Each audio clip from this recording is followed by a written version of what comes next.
Mais donc, est-ce que votre liberté est aussi une liberté d'investigation ou bien est-ce qu'elle est tenue quand même par sa mission, d'une certaine manière, de valorisation pionnière de la mission de cette industrie? Vous touchez là un point sensible au sens où il existe dans toutes les histoires industrielles des zones d'ombre, des zones où André Citroën, avant de fabriquer des voitures, il a bien fabriqué des obus. C'est comme ça qu'il est allé chercher sa technique, sa technologie, pour après la mettre au service de la mobilité. On est un petit peu moins embêté que Volkswagen sur son passé, mais néanmoins, on assume. Et la plupart du temps, les historiens et les chercheurs nous l'ont rappelé, parce que il faut savoir que une des choses dont on est victime souvent, c'est que les gens à l'extérieur racontent l'histoire.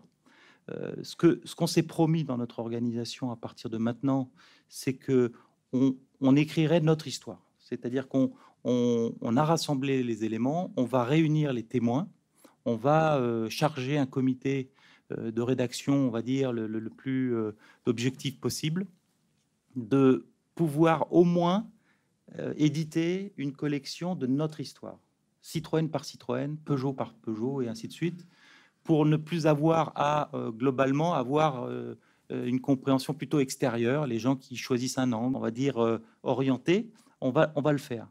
Et j'essayerai de faire accepter et valider toute l'histoire, et donc d'aborder ces zones d'ombre.